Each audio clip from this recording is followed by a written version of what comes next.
नमस्कार दोस्तों, मैं अंकुर उपाध्याय स्वागत करता हूं आप सभी का एक बार फिर से अपनी नई वीडियो में। दोस्तों, शेयर बाजार में कहा जाता है जो गिरेगा वही बढ़ेगा, जितनी तेज बढ़ता है उतनी तेज गिरता है। सेम चीज बाजार की गिरावट में हमें देखने को मिली, चाहे फिर वो रेलवे स्टॉक्स हो। बड़ी लंबी लिस्ट है ऐसे स्टॉक्स की जिसमें भारी गिरावट हम सभी को देखने को मिली है। अब बाजार नीचे 21,965 का लो लगाकर रिकवर होना शुरू हुआ है और निफ्टी 22,550 पे आ गई है। काफी सारे लोग ये भी कह रहे हैं कि अब शेयर्स को खरीदना शुरू कर दो क्योंकि यहां से तेजी आएगी। देखो, दो चीजें आपको समझनी है। अभी बॉटम बन गया है, इसका कोई संकेत नहीं है, और यहां से तेजी आएगी इसकी भी कोई कंफर्मेशन नहीं है। टैरिफ वॉर लगातार छिड़ी हुई है। ट्रम्प साहब एक दिन टैरिफ लगाते हैं, अगले दिन पॉज कर देते हैं। लेकिन करंट सिचुएशन ऐसी है जहां पे ट्रम्प साहब ने कहा है कि 2 अप्रैल को रेसिप्रोकल टैरिफ लागू हो जाएगा वर्ल्ड वाइड। जितना टैरिफ हम पे लगा रहे हो उतना ही टैरिफ हम तुम पे लगा देंगे। सिंपल। इससे ये तो समझ में आता है कि बाजार अभी किसी भी डायरेक्शन में जा सकता है, ऊपर भी और नीचे भी। लेकिन हमें स्टॉक सिलेक्शन कैसे करना है इसके बारे में मैं आप सभी के साथ इस वीडियो में बात करूंगा।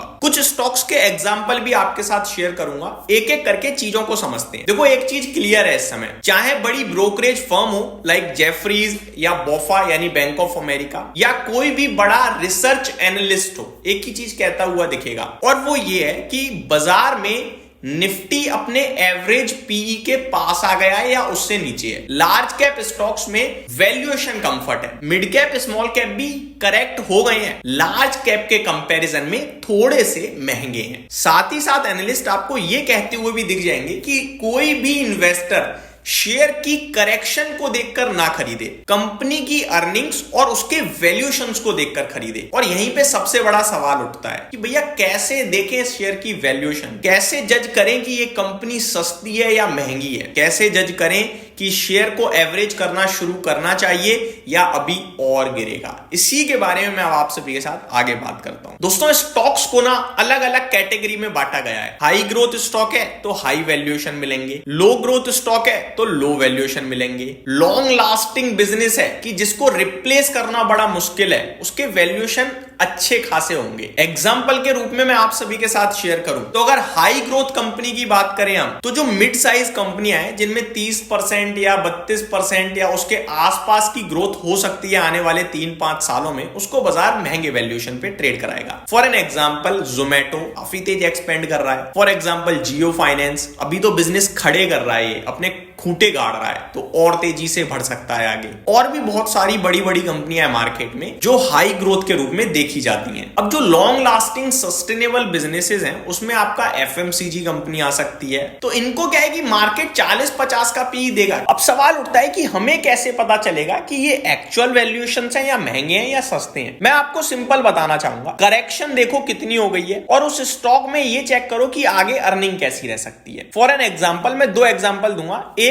जिसको अभी हम थोड़ा साइड रख सकते हैं और एक जिसको हम खरीदना शुरू कर सकते हैं। पहला स्टॉक है दोस्तों बॉम्बे स्टॉक एक्सचेंज। ये काफी सरप्राइजिंग लगेगा आपको क्योंकि मैं कह रहा हूं इसमें अभी करेक्शन जरूर हो गई है लेकिन खरीदने के लिए सही नहीं दिखता है। बीएसई एक एक्सचेंज है और करंट सिचुएशन में बाजार में वॉल्यूम्स ड्रॉप हो रहे हैं, जिसकी वजह से मेरे को लगता है आने वाले 1 से 2 क्वार्टर में अर्निंग सुस्त रहेगी। तो ये जो करेक्शन हुई है ना, ये आपको अर्निंग्स में दिख जाएगी। तो जो वैल्यूएशंस ऊपर से नीचे आए वो दोबारा ऊपर चले जाएंगे, जिसकी वजह से ये और करेक्ट हो सकता है। तो यहां मैं क्या करूंगा, एज अ डिसिप्लिन वेट करूंगा। बेचने के लिए नहीं बोला मैंने, कंपनी मुझे भी बढ़िया लगती है लेकिन 2 क्वार्टर 6 महीने दिक्कत दिख सकती है, इसलिए थोड़ा मैं इस तरीके से अपने आप को दूर करूंगा एज अ डिसिप्लिन। वहीं दूसरी तरफ एक स्टॉक है मजगांव डॉक। अब मजगांव डॉक की बात करें, पहले से ही इसके वैल्यूएशन पूरे शिपिंग सेक्टर में ठीक थे, करेक्शन के बाद रीजनेबल और हो गए। ग्रोथ की बात करें तो आए दिन कोई ना कोई ऑर्डर मिल रहा है शिपिंग क्षेत्र को, सरकार लगातार कुछ ना कुछ ऐलान कर रही है, तो हो सकता है आने वाले क्वार्टर्स भी ठीक ही रहें, जिसकी वजह से मुझे नहीं लगता कि ये स्टॉक, जिसकी वजह से हमें इस शेयर में एक्यूमुलेशन स्टार्ट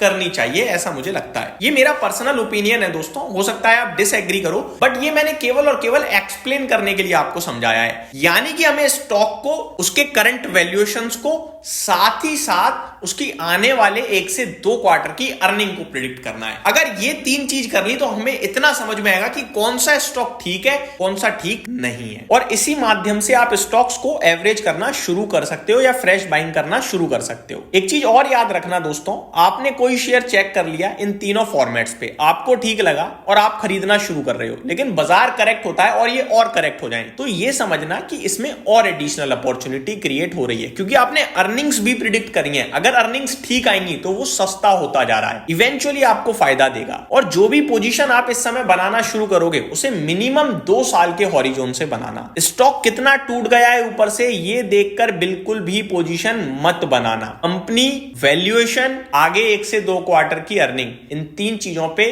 फोकस करना, एंड दैट्स इट। उम्मीद करता हूं ये डिटेल्स डेटा आपको समझ में आया होगा, वीडियो पसंद आई होगी। Thank you so much for watching this video. जय हिंद दोस्तों।